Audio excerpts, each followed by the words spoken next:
आज 27 फरवरी 2014 शिवरात्रि और गुरुवार का दिवस है और हरित्रिक आश्रम के कार्यक्रम में आप सबका स्वागत है। आज आप सबको महाशिवरात्रि की बधाई और हम सब लोग गुरु को प्रणाम करते हुए आज का सेशन शुरू करते हैं। हमारा जैसे शिव सूत्र का आरंभ पिछले सेशन में हमारा हो चुका है। हमने पहले सूत्र पर संक्षेप में निगाह डाली थी। पहले सूत्र का वर्णन इतना विस्तृत है कि जिसको हम जितनी बार भी समझने की कोशिश करें कम है, क्योंकि शिव शास्त्र का ये जो पहला सूत्र है चैतन्य महात्मा, ये अपने आप में पूर्ण शिव दर्शन समेटे हुए है। समस्त शिव दर्शन को एक ही सूत्र में समेटा जा सकता है, क्योंकि यही शिखर है, यही शिव है, यही चेतना है, यही अंतिम गंतव्य है, यही सबटलेस्ट है, जिसको बोलते हैं सबसे महीन है, सबसे सूक्ष्म तत्व यही है, सबसे उच्च तत्व भी यही है और यही आधार है उस समस्त ब्रह्मांड का जो हमको दिखाई देता है और जिसके हम हिस्से हैं। इसमें रहते हुए हम जो सतत महसूस करते हैं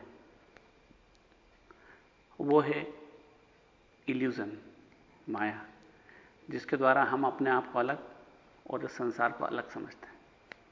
हम ऐसा समझने लगते हैं कि हम कुछ और हैं और ये संसार में हम रहते हैं।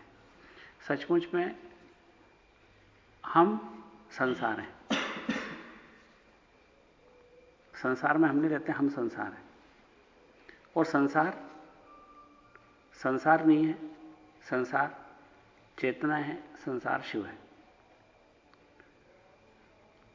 पहले विज्ञान ऐसा समझता था कि संसार एक दृश्य है, घटनाएं प्राकृतिक रूप से घट रही है। तभी तो न्यूटन बोलता था कि संसार के बनने के समय के जितने बल हैं उनका मेरे को आरंभिक मान दे दो तो मैं संसार का भविष्य बता सकता हूं। क्योंकि उनका कहना बिल्कुल ठीक था, क्योंकि जो कुछ होता है वो गणित में समाया जा सकता है। गणित विशाल हो सकता है लेकिन फिर भी गणित में समाया सकता है। जितनी मान्यताएं हैं, गणनाएं सब गणित में समाई जा सकती है। जैसे अगर आप एक रॉकेट को अगर छोड़ेंगे, किस दिशा में जाएगा, किस वक्त कहां पहुंचेगा, कब वो गुरुत्वाकर्षण के बाहर चला जाएगा, इन सब चीज की गणना संभव है। और उस गणना में अगर गलती तभी होती है कि जहां हमारी आरंभिक गणना में कहीं गलती की गुंजाइश हो। अन्यथा अगर सही डाटा है हमारे पास तो कोई गणना में गलती नहीं हो सकती। लेकिन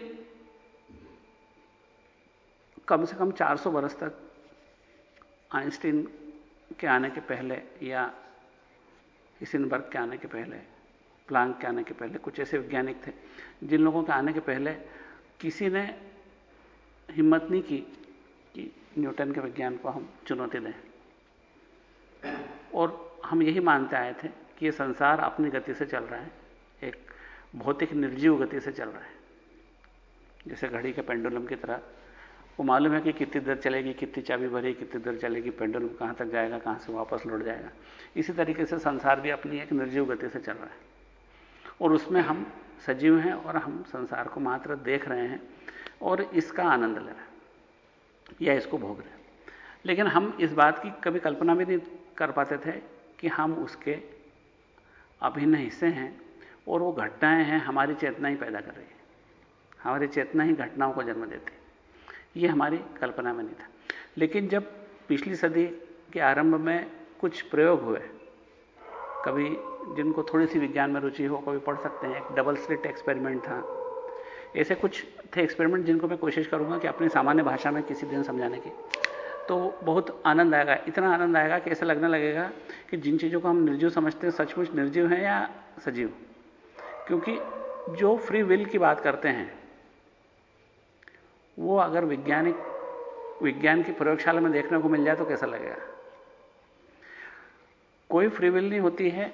अगर हम एसिड को बेस से मिलाएंगे तो साल्ट बनेगा, इसमें उसकी इच्छा का कहीं जगह नहीं है, कोई इच्छा की जगह नहीं है।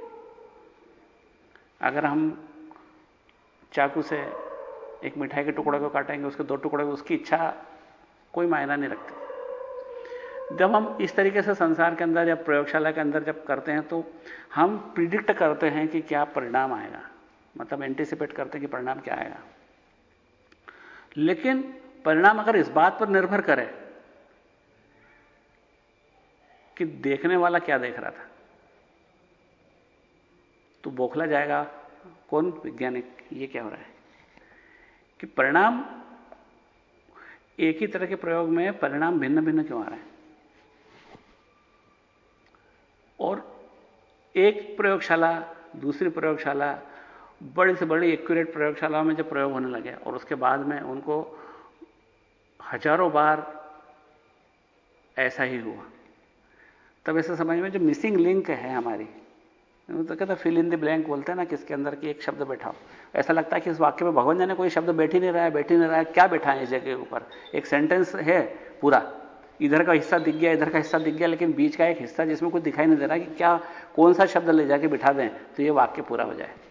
तो सारी लड़ाई जद्दोजहद के बाद में फिर एक समझ में आई बात कि यहां पर एक ही चीज फिट होती है, और वो होती है ऑब्जर्वर या निरीक्षक, जो निरीक्षण कर रहा है प्रयोग का, वही एक यहां पर बिठाएंगे तब ये वाक्य पूरा होगा, उसके बगैर वाक्य अधूरा है। जो मिसिंग लिंक है वो ऑब्जर्वर है। तो ऑब्जर्वर की बात तो हमने बहुत करी, यानी उस संसार की जो हमको दिखाई देता है, जिसको हम प्रमेय संसार बोलते हैं। लेकिन प्रमात्र को विज्ञान भूल गया था। विज्ञान के लिए प्रमेय सब कुछ था, सारा संसार था, सिर्फ मैं नहीं था उसमें। वैज्ञानिक ऐसा समझता था कि मैं इस प्रयोगशाला में आया अपनी मर्जी से, चाहे जो मर्जी से करूंगा प्रयोग, लेकिन प्रयोग का परिणाम तो अटल है। लेकिन जब ऐसा कि इवन सब एटॉमिक लेवल के ऊपर एक चेतना है जिसके पास फ्री विल है, तो वैज्ञानिक को बौखलाना स्वाभाविक था। जब पहली बार हिसेनबर्ग ने एक नाम दिया कि थ्योरी ऑफ अनसर्टेनिटी, तो सारे वैज्ञानिकों के सिर दुखने लगे। विज्ञान में सब कुछ सर्टन है, फिर थ्योरी ऑफ अनसर्टेनिटी कैसे अनिश्चितता का सिद्धांत। मतलब किसी एक सब एटॉमिक पार्टिकल का आप स्थान जानना चाहो तो उसकी गति के बारे में आप सर्टन नहीं हो सकते, गति के बारे में सर्टन होना चाहो तो स्थान के बारे में सर्टन नहीं हो सकते। और यहीं से क्वांटम फिजिक्स या क्वांटम मैकेनिक्स की शुरुआत है, और उसने धीमे धीमे अपने प्रयोगों के द्वारा उस ऑब्जर्वर को, उस चेतना को तस्दीक करना शुरू किया, एंडोर्स करना शुरू किया कि चेतना है, और न केवल चेतना है बल्कि चेतना के लिए संसार है। चेतना सुपीरियर है, संसार इंफीरियर है। चेतना है तो संसार है, चेतना नहीं तो संसार नहीं। चेतना है तो घटना है, चेतना है तो कोई घटना नहीं। यानी घटना का जन्म चेतना ने दिया। चेतना इंपॉर्टेंट है, घटना या संसार लेस इंपॉर्टेंट है। अगर एक चीज से दूसरी चीज को जन्म लेना है तो मोर इंपॉर्टेंट से लेस इंपॉर्टेंट जन्म लेगा, अधिक महत्वपूर्ण से कम महत्वपूर्ण का जन्म होगा। जब अधिक महत्वपूर्ण, मोर इंपॉर्टेंट इंडिस्ट्रक्टिबल है, जिसको नष्ट नहीं किया जा सकता, अक्षय है, तो फिर क्षय किसका होगा? लेस इंपॉर्टेंट का। और जब लेस इंपॉर्टेंट का क्षय होता तो कहां जाएगा? वो मोर इंपॉर्टेंट के अंदर विलीन हो जाएगा। यानी चेतना में संसार विलीन हो जाता है। इतना मैथमेटिकल डेरिवेशन था क्लियर कि चेतना से संसार ने जन्म लिया, और संसार डिस्ट्रक्टिबल है, चेतना इनडिस्ट्रक्टिबल है। चेतना का नाश नहीं किया जा सकता, संसार का नाश किया जा सकता है। तो जब अविनाशी से विनाशी पैदा होता है तो विनाशी के विनाश के बाद वो कहां जाएगा? उसी अविनाशी में समा जाएगा। इससे ज्यादा गॉड की परिभाषा स्पष्ट क्या हो सकती है? इससे ज्यादा हम ईश्वर को कैसे समझ सकते हैं? ईश्वर को समझने का इससे ज्यादा मैथमेटिकल फार्मूला क्या हो सकता है कि उस अविनाशी से विनाशी पैदा हुआ और उस विनाशी के विनाश के बाद वो अविनाशी में वापस समा गया, और उस अविनाशी के पास फ्री विल थी जिससे वो पुनः उसने उसको बाहर उगल दिया, फिर उसने विनाशी को जन्म दिया और उस विनाशी के विनाश के बाद वो फिर उस अविनाशी में समा गया। यही खेल का नाम है सर्ग। इसी को बोलते हैं हम संसार बना, चला, वापस समेट लिया गया। लोग ताश खेलते हैं, एक ड्रिल पूरी हो गई, वापस पत्ते समेट के फेंट लिए जाते हैं, फिर से नए सिरे से हमारा खेल शुरू होता है। ऐसे ही खेल की तरह अविनाशी में सब कुछ समा जाता है और उसी में से सब विनाशी पैदा होता है। जो कुछ रूप धरता है, जो कुछ पैदा होता है, उसका नष्ट होना तय है। जो रूप नहीं धरता, जो पैदा नहीं होता, उसका नष्ट होने का सवाल ही नहीं उठता। जो नष्ट होने लायक है वो नष्ट होके नष्ट न होने वाले में समा जाता है। तो less important is absorbed in more important, उसमें अपने आप में सोख लिया जाता है। इसी तरह सृष्टि शिव में समा जाती है, शिव से पुनः सृष्टि का जन्म होता है। ये अद्वैत दृष्टिकोण का पहला पार्ट है। अद्वैत दृष्टिकोण, चेतना जब अपने आप में अकेली होती है तो वो अपनी फ्री विल से फिर एक चैतन्य से इस ब्रह्मांड को जन्म देती है। तो ब्रह्मांड के जन्म के, जो वर्तमान ब्रह्मांड जिसमें हम आज जिसके हिस्से हैं, उस ब्रह्मांड के जन्म के समय भी वो चेतना थी। क्योंकि अगर चेतना ना होती तो ये लेस इंपॉर्टेंट का जन्म कैसे होता? मोर इंपॉर्टेंट पहले था, इसलिए लेस इंपॉर्टेंट पैदा हुआ। अविनाशी पहले था, इसलिए विनाशी पैदा हुआ। हमारा शरीर विनाशी है, ये जितना स्ट्रक्चर दिख रहा है सब विनाशी है। जो ब्रह्मांड के अंदर जो हमको आसमान दिखाई दे रहा है, चंद्रमा, सूरज, तारे दिखाई दे रहे हैं, ये धरती दिखाई दे रही है, ये सब कुछ विनाशी है। तो इस विनाशी के अवतरण का कारण अविनाशी है, क्योंकि चेतना के बगैर इसका अस्तित्व में आना ही संभव नहीं था। यह अस्तित्व में है, इसका मतलब चेतना के कारण है।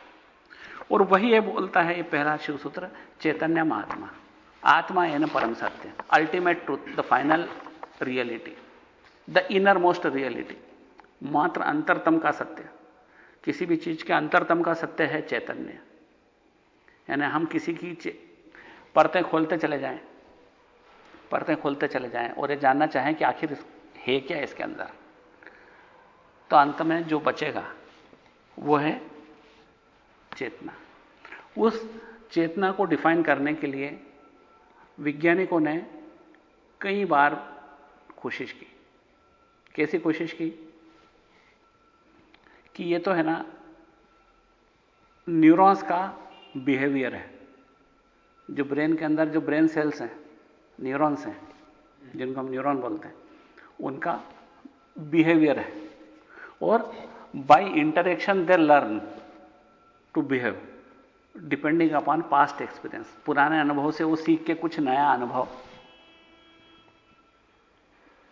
पैदा करते हैं। जैसे हम कंप्यूटर की बात करते हैं कि हम उसमें एक प्रोग्रामिंग कर देते हैं, तो उसके बाद में उस प्रोग्रामिंग के आधार पर वो फर्दर डाटा एनालाइज करता है। लेकिन चेतना को वैज्ञानिकों के द्वारा काफी कोशिश के बावजूद भी डिफाइन नहीं किया गया। क्यों? चेतना को डिफाइन करना असंभव सा क्यों हो गया? क्यों ऐसा हुआ कि न्यूटन के समय के वैज्ञानिक इतने विद्वान होने के बावजूद उस चेतना की व्याख्या नहीं कर पाए? कुछ वैज्ञानिकों ने बोला कि हम चेतना को समझने के लिए स्पिरिचुअलिटी के शरण में नहीं जाएंगे, हमारा अपना दायरा है, हमारा अपना अहंकार है, हमारा अपनी विधि है ना। हम इन अंधविश्वासों में नहीं पड़ेंगे। चेतना को समझने के लिए हम किसी भी कोई गुरु या ऋषि के पास नहीं जाने वाले हैं ना, हम चेतना की व्याख्या खुद समझेंगे। उन्होंने चेतना की जगह बता दी कि चेतना ये मस्तिष्क में कहां रहती है। उन्होंने कहा कि ब्रेन स्टेम में रहती है, कॉर्टेक्स के मीडियल साइड में रहती है। लेकिन इस सबसे एक ही चीज समझ में, उनकी बौखलाहट समझ में आती थी वैज्ञानिकों की। कहां रहती है, कैसी है, कैसे पैदा हुई, कैसे बड़ी हुई, लेकिन ये क्या है ये किसी को भी नहीं समझ में आ रहा था। क्यों नहीं आ रहा था समझ में? उसका एक ही कारण था कि चेतना को तुम वस्तु की तरह कैसे देख सकते हो, क्योंकि देखने वाला खुद को कैसे देख रहा है, वस्तु की तरह क्या देख सकता है? एक दीपक की ज्योति पूरे कमरे में घूम के देखे कि उजाला कहां से हो रहा है, तो उसको प्रकाश का एक स्रोत भी दिखाई नहीं देगा, चारों तरफ घूम घूम के आ जाएगी, उजाला तो दिख रहा है कमरे में, 50 प्रयोग करेगी कि इस कमरे में उजाला हुआ कहां से, लेकिन उस प्रयोग के अंदर वो खुद को अगर शामिल नहीं करती तो वो कैसे समझ पाएगी कि प्रकाश कहां से आया? वैज्ञानिक वही गलती करते थे कि they tried to objectify the subject, they tried to objectify the consciousness. उन्होंने कॉन्शियसनेस को एक वस्तु की तरह प्राप्त करना, वो चाहते हो क्रूसिबल के अंदर दिखाई दे जाए कि चेतना है, उसका घनत्व निकाल सकूं, उसका वजन तोल सकूं, उसका टेम्परेचर ले सकूं, उसकी केमिकल प्रॉपर्टी देख सकूं कि कहां से रिएक्शन करती, कहां से रिएक्शन नहीं करती, इसको प्रिजर्व कर सकूं, इसको डाउनलोड कर सकूं, इस चेतना को किसी दूसरे निर्जीव में डाल सकूं ताकि वो जीवित हो जाए, रोबोट के अंदर डाल सकूं कि उधर से डाउनलोड करी चेतना इधर निकाल दी, चेतना का बगीचा लगा सकूं, इसमें थोड़ी बहुत चेतना डाल के बहुत सारी चेतनाएं निकाल के उससे बहुत सारे रोबोट जिंदा कर सकूं। उन्होंने ऑब्जेक्टिफाई करना चाहा चेतना, उन्होंने चाहा कि चेतना को मैं वस्तु की तरह उपयोग करूं, और यहीं पर सैकड़ों बरस की कोशिश के बाद भी चेतना उनसे बचती चली। ये ठीक वैसा ही था जैसा मैं खूब तेजी से दौड़ के अपनी छाया को लांघने की कोशिश कर रहा हूं। मैं जितनी छाया, मैं सोचता हूं जंप मार के इसके आगे निकल जाऊंगा, अब तो पकड़ ही लूंगा, अब मैंने स्पीड बहुत बढ़ा दी, अब तो पकड़ ही लूंगा, लेकिन मैं जितनी भी स्पीड बढ़ाऊं वो छाया उसी स्पीड से मुझसे आगे चली जाती थी, क्योंकि मेरे पकड़ के बाहर थी। ठीक उसी तरह चेतना ने भी खूब छकाया वैज्ञानिकों को। उन्होंने खूब कोशिश की कि चेतना की हम कोई डिफाइन कर लें, चेतना का बगीचा लगा लें, चेतना को डाउनलोड कर लें, इसकी केमिकल फिजिकल प्रॉपर्टीज को डिलिनेट कर लें कि चेतना आखिर है क्या है। लेकिन इस मैं को कोई नहीं समझ पाया कि ये मैं कौन हूं। इस मैं की परिभाषा जो ऋषियों ने हजारों साल पहले दी थी, उसको समझने के लिए शायद हजारों साल का इंतजार करना था वैज्ञानिकों को। और यह इंतजार तब समाप्त हुआ जब तकरीबन आज से 90 बरस पहले क्वांटम भौतिक शास्त्र का अवतरण हुआ, जब वैज्ञानिकों ने इस बात को समझा कि ऑब्जर्वर नाम की एक चीज है जिसको हम अलग करके नहीं देख सकते, अलग नहीं कर सकते, इस सिस्टम से अलग नहीं कर सकते, क्योंकि उस सिस्टम से अलग करते ही वो सिस्टम डिसरप्ट हो जाता है, करप्ट हो जाता है, क्रश हो जाता है, क्रैश हो जाता है, वो सिस्टम क्रैश हो जाता है। हम उस सिस्टम को ऑब्जर्व नहीं कर सकते, ऑब्जर्वर को लेंगे तभी वो सिस्टम काम करेगा, वरना वो सिस्टम क्रैश हो जाएगा। और वो मिसिंग लिंक ऑब्जर्वर था, और बिना ऑब्जर्वर के जितनी ऑब्जर्व्ड की बातें की जा रही थी वो बेमतलब की थी। इसलिए फिर हम उस अपनी मूल बात पर आ जाए कि चैतन्य महात्मा, सब कुछ का अंतिम सत्य चैतन्य है। फिर चैतन्य का इतना विशाल स्वरूप उसी केंद्र से निकला है। जब सब कुछ वही है तो उसकी विशालता वहीं से जुड़ी हुई है। जो चेतन से नहीं जुड़ा है उसका कोई अस्तित्व भी नहीं है, न कल्पना में, न ब्रह्मांड में, न नेगेटिविटी में, न पॉजिटिविटी में, न पॉसिबिलिटी में, न इम्पॉसिबिलिटी में, किसी में भी उसका अस्तित्व नहीं हो सकता। हम कहते कि -5, उस -5 को हाथ में लाके नहीं दे सकते। 5 लड्डू तो हाथ में रख के देख सकते हो कि 5, लेकिन -5 कैसे लाके देखोगे आप? लेकिन उसका भी अस्तित्व है। क्यों अस्तित्व है? क्योंकि वो चेतना से जुड़े हैं। उनकी कल्पना की जा सकती है, उनकी गणना की जा सकती है, उसको किसी गणितीय सिस्टम के अंदर डाला जा सकता है, इसलिए उनका अस्तित्व है। और अगर उसका अस्तित्व है तो अस्तित्व का नाम ही तो चेतना है। किसी भी चीज के अस्तित्व का मूल कारण चेतना है। तो उस चेतना को हम चैतन्य बोलते हैं, जो यूनिवर्सल कॉन्शियसनेस है, जिसके द्वारा सब कुछ प्रकाशित है,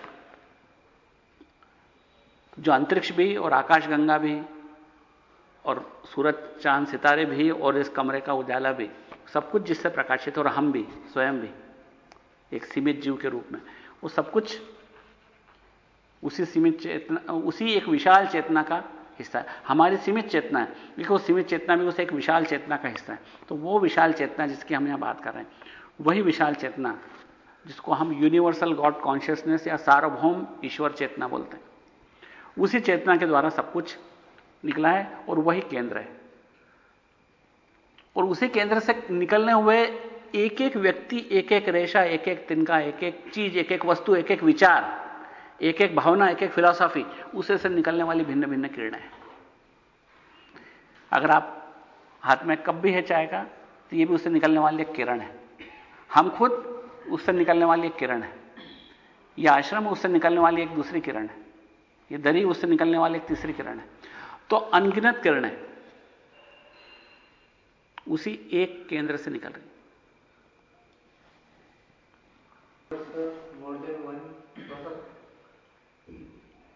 वो सबको मिला लो ना, फिर वो एक यूनिवर्स बोलो। 118 भुवन बोलते हैं। ऋषियों को जब ध्यान किया था, उन्होंने मेडिटेट किया था, जिन लोगों ने पूरी तरह से अपनी चेतना को विशाल चेतना से मिला दिया था, उनने भिन्न भिन्न ऋषियों ने एक ही संख्या बताई है। अगर मेरे इमेजिनरी होती तो मेरे दिमाग में कुछ और आती, तुम्हारे दिमाग में कुछ और आती, एक ऋषि के दिमाग में कुछ और आती, एक ऋषि के दिमाग में कुछ और आती। लेकिन जितने भी ऋषियों ने अपनी चेतना को शिव चेतना तक उठाया, उन्होंने एक ही लाइन में जवाब दिया कि भुवनों की संख्या 118 है। सभी बोलते हैं कि 118 यूनिवर्स है एक ही समय में। जो हमको जहां तक दिखाई देता है, आकाश गंगाएं वगैरह सबको मिला के जो हमारा एक ब्रह्मांड है, ऐसे 118 ब्रह्मांड है। अब ये एक जैसी संख्या सब बताते हैं, तो इसलिए 118 भुवन शिव ने बनाया है, ऐसा ऋषि लोग कहते हैं। क्योंकि ये संख्या न तो हम गिन सकते हैं, न जाके देख सकते हैं, लेकिन जो अपनी चेतना को शिव चेतना तक ऊपर लेके गए, उन लोगों ने 118 की संख्या बोली।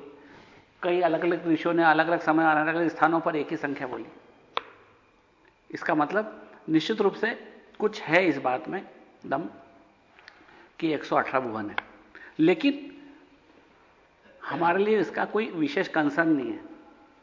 118 भुवन है ना, लेकिन अगर कोई कंसर्न है तो शायद समय के साथ हमको समझ में आएगा।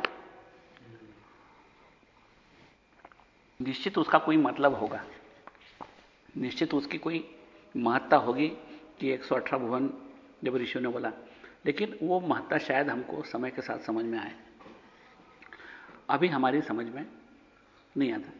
दूसरी बात कि जब ब्रह्मांड बना, ऐसा तो आपके अंदर यानी उस यूनिवर्सल कॉन्शियसनेस के भीतर पूरा ब्रह्मांड बना, फिर इसने विकास का रूप लिया। ये अपना आगे हम इसको ब्रह्मांड की रचना के समय को जब हम पढ़ेंगे तो वो चीज हमारे लिए स्पष्ट होती चली जाएगी कि वो हमारी चेतना के अंदर जन्म लेती है। इसको हम उदाहरण से कैसे समझ सकते हैं कि एक कवि है, उसको रात को 2 बजे तक नींद नहीं आया और एकाएक उसको एक कविता सुझाई देती और उठ के बैठ जाता है और उसको कागज पर फटफट लिखने बैठ जाता है। कई बार वो 10 मिनट में कविता लिख देता है और वापस हो जाता है।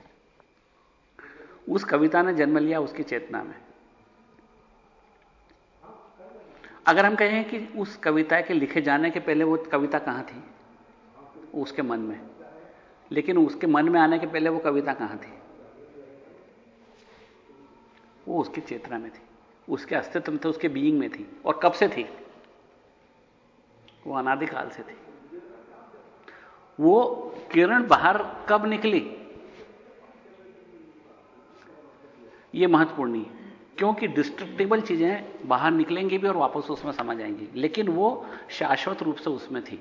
आपके हाथ में अगर एक अंगूठी है तो ये तो बोल सकते हो कि ये अंगूठी मैंने अभी कल ही बनवाई, लेकिन ये सोना कल बनवाया ये नहीं बोल सकते आप कि ये सोना मैंने कल ही बनवाया।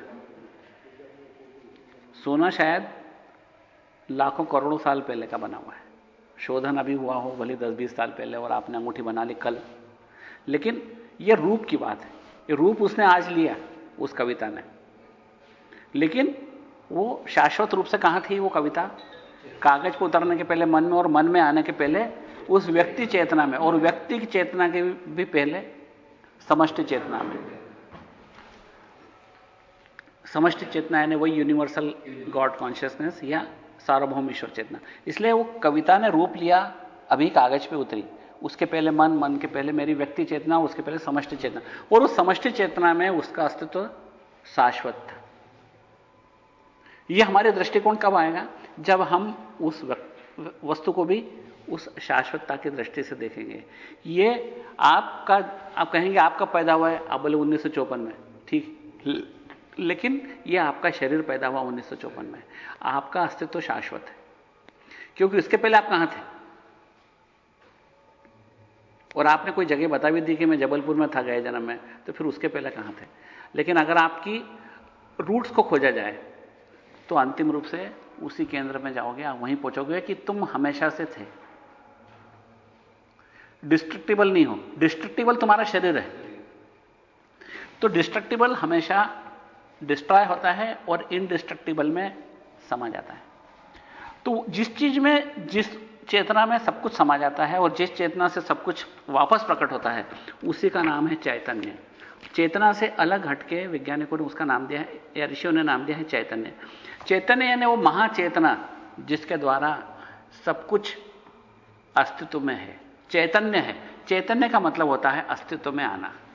सब कुछ अस्तित्व में आया है, सब कुछ अस्तित्व में आया हुआ है किसके कारण? उस महाचेतना की वजह से। उस महाचेतना का नाम ही चैतन्य है। तो चैतन्य में आत्मा, आत्मा मतलब परम सत्य, किस चीज का?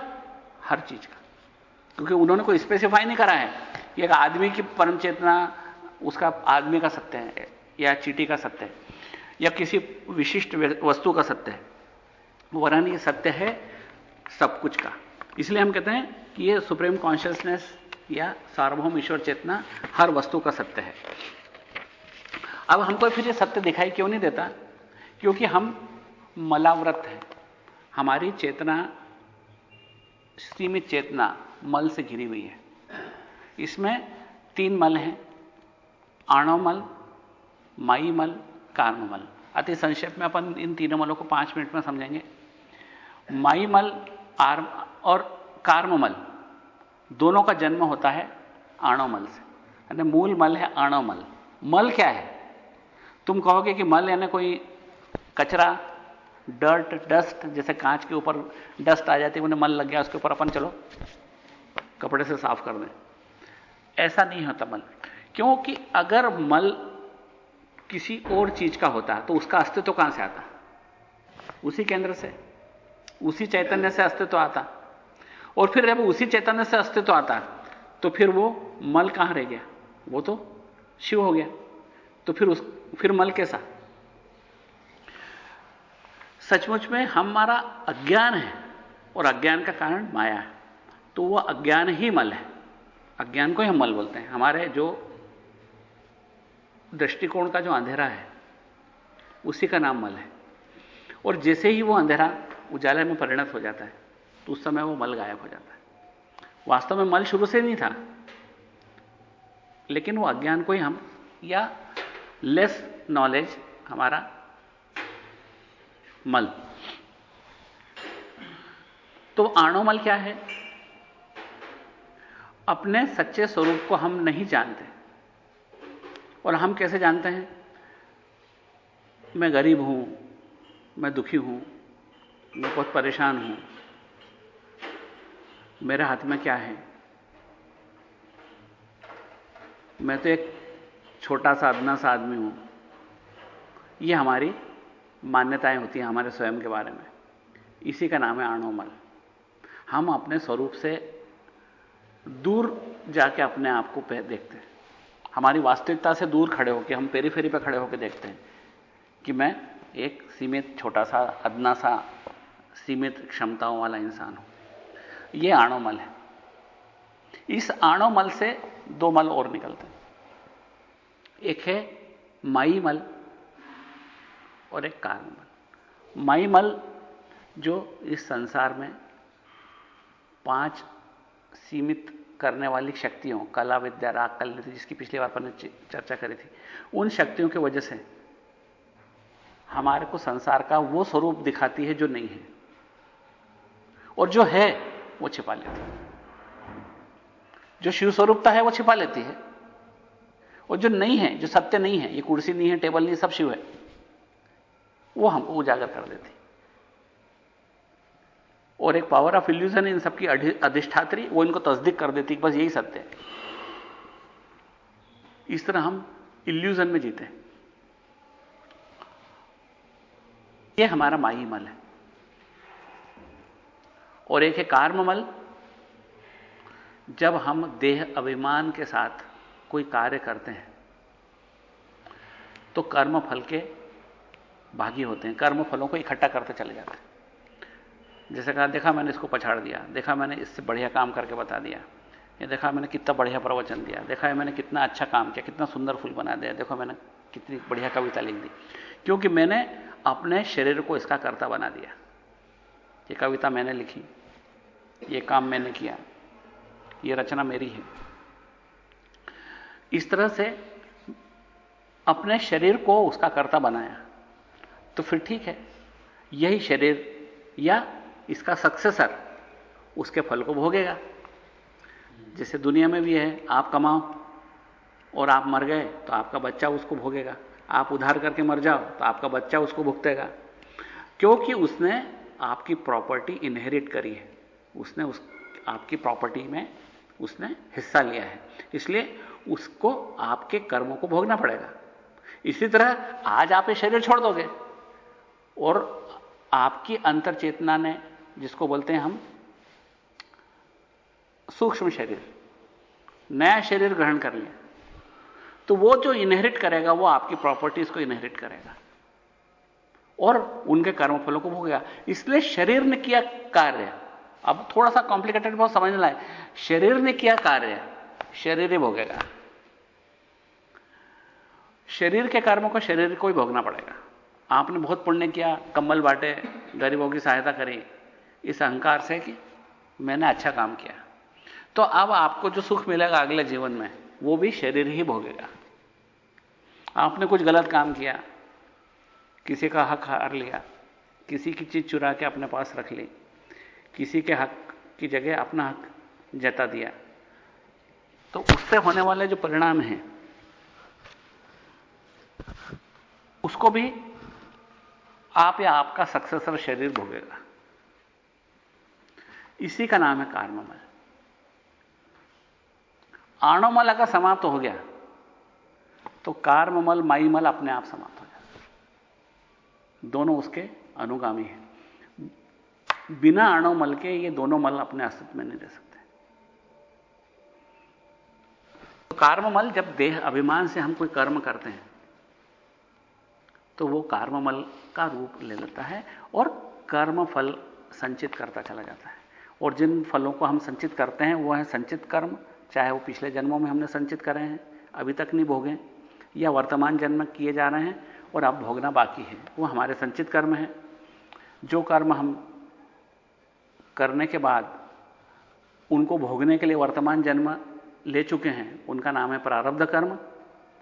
और जो ज्ञान प्राप्त करने के बाद, समझ आ जाने के बाद, इसका बोध हो जाने के बाद कि मैं कौन हूं, मैं आत्मस्वरूप हूं, चेतना मेरा सच्चा परिचय है, शरीर मेरा बिलोंगिंग है, जैसे ये कपड़े हैं, जैसे ये मेरा मकान है, जैसे ये मेरा गांव है, जैसे मेरा देश है, जैसी मेरी ये धरती है, वैसा ये मेरा शरीर है, ये मेरा बिलोंगिंग है, मेरा अनुचर है, मैं इसमें रहता हूं।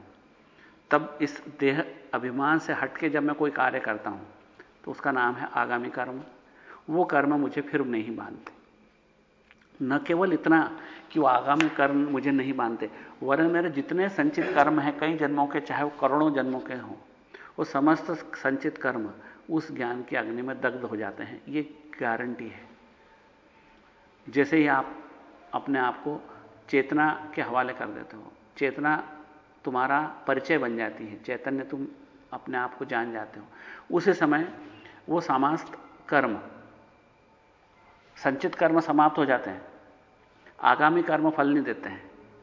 लेकिन अक्षय है प्रारब्ध कर्म, जिनको भोगना ही पड़ता है। आप देखोगे कि संतों को भी दुख होता है, बुखार आता है, बीमारी हो जाती है, उनको भोगना ही पड़ेगा, क्योंकि उन कर्मों को भोगने के लिए ही वर्तमान जन्म मिला है।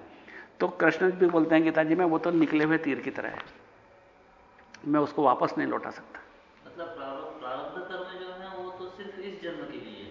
प्रारब्ध कर्म वर्तमान जन्म के लिए बस, और अगले जन्मों में भोगना है, उनका नाम है संचित कर्म। संचित कर्म है, और इन संचित कर्मों में का एक हिस्सा प्रारब्ध बन जाता है और वो अगला जन्म देता है।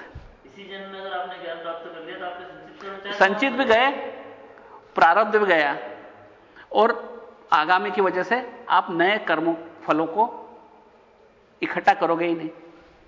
आगामी कर्मफल कब इकट्ठा होते हैं? जब हम देह अभिमान से कार्य करते हैं। इसलिए कर्म के 3 हिस्से हैं कार्ममल के, संचित कर्म, प्रारब्ध कर्म और आगामी कर्म। संचित कर्म वो कर्म है जो कई जन्मों में से किए हैं आपने और जिनके फल भोगना बाकी है। संचित कर्म का दूसरा हिस्सा वो है जो वर्तमान जन्म हम किए चले जा रहे हैं, वो भी संचित कर्म है। प्रारब्ध कर्म वो है जो पिछले जन्म के अंत के समय परिपक्व हो गए थे फल देने के लिए, और उनके कारण हमारा वर्तमान जन्म मिला, उसका नाम है प्रारब्ध कर्म। और क्योंकि वो तो परिपक्व हो चुके हैं, हमको फल दे ही रहे हैं, तो वो आप वापस नहीं लौटाए जा सकते। मात्र तितिक्षापूर्ण उनको स्वीकार करना पड़ेगा। उनको तितिक्षा का मतलब होता है शांत चित्त उनको भोगना। दुख आता है उसको भी शांत चित्त मजबूत हृदय से भोगना, सुख आता है उसको भी शांत चित्त मजबूत हृदय से भोगना। तेन त्यक्तेन भुंजिता मा ग्रदकस्य स्विद्धनम, जैसे ईशावास्योपनिषद में कहता है, उसको भोगो, भोगना ही पड़ेगा आपको, कोई विकल्प भी नहीं है, लेकिन त्यागपूर्वक भोगो। अच्छी चीज ये भी बीत जाएगी, बुरी चीज ये भी बीत जाएगी, इसी भावना से भोगो। तो गुरुदेव कहते हैं ये तो दीवार पे लिखाने लायक बात है, यह भी बीत जाएगा। ये बहुत बड़ा संबल देता है। अगर बहुत बड़ा दुख आता है तो दीवार पे पढ़ लो कि यह भी बीत जाएगा। बहुत काली घनी अंधेरी रात आती तो भी स्मरण कर लो कि यह भी बीत जाएगी। और जब बहुत सुख भरे दिन आते हैं तो भी फिर दीवार पे पढ़ लो, फिर उड़ोगे नहीं अपन आसमान में, कि यह भी बीत जाएगा, क्योंकि जो कुछ है वो सब कुछ बीत जाएगा। तो कर्म का वो हिस्सा जो अब तक हमको फल नहीं दिया है वो संचित कर्म, और वर्तमान जन्म में हम जो करते चले जा रहे हैं वो भी संचित कर्म है। जो हमको परिपक्व होकर वर्तमान जन्म में फल दे रहे हैं वो है हमारे प्रारब्ध कर्म।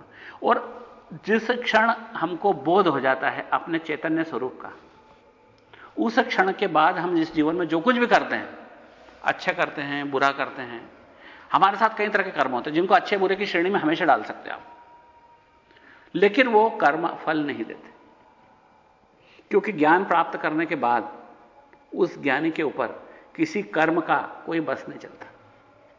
क्योंकि कोई भी कर्म शिव को कर्म फल नहीं दे सकता, कोई भी कर्म उस चेतना को फल नहीं दे सकता। फल दे सकता शरीर को, चेतना कभी भुगतती नहीं है, चेतना भुगत ही नहीं सकती।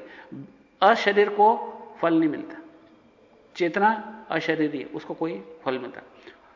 इसलिए जब आपका अपना परिचय चैतन्य का होगा तो उसको कोई फल नहीं है। और एक संदर्भ है इसलिए वो बात बता रहा हूं कि हम बच्चों से बातें करते हैं, खेलकूद की, पढ़ाई की, कंप्यूटर की, कंपटीशन की, बड़ी बड़ी बातें करते हैं कि हमको इस संसार की दौड़ में कहां तक ले जाना है उसको, बच्चे को। हम भूल के भी वो बातें नहीं करते इंसानियत की, मोहब्बत की, अपनेपन की। और गलती से भी कभी हम बात नहीं करते आध्यात्म की बच्चों के साथ। ये हमारी जबरदस्त भूल होती है। लेकिन इन सब में विरले ऐसे उदाहरण हैं जिनको एक्सेप्शन कह सकते हैं, जहां बच्चों के हृदय में आध्यात्मिकता के बीज बचपन में डाल दिया। ऐसा सौभाग्य मेरे साथ भी हुआ था। जब मैं 7 बरस का था तो हमारे नाना जी से छोटे भाई वो हमारे घर पधारे। इतने छोटे बच्चे से कोई आध्यात्मिकता की बात कभी नहीं करता। सब ये करेंगे कि पढ़ाई कैसे चल रही है, कौन सी स्कूल में पढ़ते हो, क्या करते हो, कौन सी किताबें चलती है, गणित में क्या पढ़ा, क्या बनोगे, ऐसी बातें सब करते हैं। लेकिन आध्यात्मिकता के बीज कोई नहीं डालता है। उन्होंने मुझे आध्यात्मिक का बीज डालने में मित्र 1 मिनट भी नहीं लगा। उन्होंने मुझे सिर्फ एक ही लाइन पूछी कि तुम कौन हो? तो मैंने बोला मैं मोहन हूं। तो उन्होंने कहा तुम नहीं जानते क्या? दादाजी आपको मालूम तो है मैं मोहन हूं। तो बोले बेटा ये तो तेरा नाम है, अगर मोहन की जगह कुछ और भी रखते तुम तो वही होते जो हो। बहुत छोटे होने के बाद भी ये बात तो समझ में आ गई, ये तो मेरा नाम है और ये तो मेरे पापा ने रखा, और अगर मान लो मोहन की जगह कुछ और भी रखते तो भी मैं तो वही होता जो हूं, उतना ही मोटा, उतना ही ऊंचा, वैसे ही होता। तो फिर मेरे तो सब हवा निकल गई कि मेरे को तो मालूम था उत्तर कि मैं मोहन हूं, लेकिन अब ऐसा लगता है कि मेरा उत्तर आधारहीन है। उन्होंने बोला तो तेरा नाम है, हम तो पूछ रहे तुम कौन हो? तो मैंने कहा नाना जी हमको तो कुछ मालूम नहीं, आप बताओ ना मैं कौन हूं। तो बोले तुम बहुत छोटे हो लेकिन समझदार हो, तुमको किसी दिन जवाब जरूर मिलेगा, लेकिन एक गलती मत करना, भूलना मत इस प्रश्न को, हमेशा याद रखना, अपने आप को पूछते रहना कि मैं कौन हूं, मैं कौन हूं। और उस 7 बरस की उम्र में जो बीज उन्होंने एक अवचेतन मन में डाल दिया था, वो बार बार उठ के बाहर आ जाता था कि मैं कौन हूं, और वही चेतना को निखारता चला जाता है। तो इसलिए हम अपने बच्चों के साथ, अगली जनरेशन के साथ वो अन्याय नहीं करें कि हम मात्र उनको संसार की दौड़ में शामिल करने की बातें सिखाएं, बल्कि उनको ठीक है संसार के लिए फिट बनाना भी कुछ हद तक जरूरी है, कि उनको भी रोटी कमानी है, लेकिन इस कीमत पे नहीं कि उस जीवन को नष्ट कर दें, इस कीमत पे नहीं कि वो अपना मूल उद्देश्य भूल जाए। इसलिए एक आध्यात्मिक का बीज उनके हृदय में डालना बहुत जरूरी है। अब इसकी क्षेमराज जी जिनकी हम यहां बात करते हैं, जिनके आधार पर हम यहां काम कर रहे हैं, तो क्षेमराज जी ने एक और व्याख्या करी थी कि जितने रूप हैं वो सब आत्मा है। उन्होंने कहा था मतलब जितने रूप हैं वो सब चैतन्य है। उन्होंने ऐसी व्याख्या करी थी समझाने के उल्टे तरीके से। उन्होंने कहा जितने रूप है वो आत्मा है, सॉरी जितने रूप है वो चैतन्य है। आत्मा का मतलब उन्होंने लगाया रूप, चैतन्य में आत्मा, यानी जितने रूप हैं वो सब चैतन्य है। अब चूंकि ये नहीं बताया काय का रूप, किसी एक चीज के रूप की बात नहीं कर रहे थे, वो सभी रूपों की बात करते हैं। तो इसका मतलब सारे रूप, जितने संसार में जितनी भिन्न भिन्न रूप दिखाई दे रहे हैं वो सब उसी चैतन्य के रूप हैं। इसलिए उन्होंने दूसरे तरह से समझाया, लेकिन समझने की बात वो की वही थी कि जितनी भी डायवर्सिटी दिखाई दे रही है संसार में, विभिन्नता दिखाई दे रही है, उन सब में एक यूनिटी है, और वो इस भिन्नता में जो एकता है वो है चेतना की, उसी केंद्र से जुड़े हैं। इसके अलावा गुरु समझाते हैं, कैसे समझाते हैं आपको समझाने के लिए, एक तो आदि शंकराचार्य ने इस चेतना को समझाने के लिए एक छोटा सा प्रयोग किया था, जो एक किताब आती है दृग्दृश्य विवेक, अपने लाइब्रेरी में भी है, उसमें एक प्रयोग दिया था उन्होंने कि एक घड़ा रखा है और एक घड़े को देखने वाला है। सबसे सिंपलेस्ट उदाहरण हम आध्यात्म में घड़े का देते हैं, है ना, घट का। तो सामने घड़ा रखा है और हम घड़े को देखने वाले हैं। उस घड़े में होने वाले परिवर्तन आपके अपने अस्तित्व में क्या परिवर्तन ला रहे हैं, इसके जवाब भिन्न भिन्न हो सकते हैं। इस बात पर निर्भर कर सकता है कि आप क्या सोच रहे हो, आप कहां खड़े हो, आपकी आध्यात्मिक परिपक्वता कितनी है। उस घड़े में जो कुछ भी परिवर्तन हो रहे हैं, जैसे घड़ा खाली है, घड़े में पानी भर गया, घड़ा ऊंधा है, घड़े को किसी ने फोड़ दिया, मटके को, घड़ा टूट गया, इसके कितने परिणाम हो सकते हैं। अगर वो घड़ा एंटीक है और आप बाजार से 10,000 रुपए में खरीद कर लाए हो कि मोहनजोदड़ो की खुदाई में निकला था ये,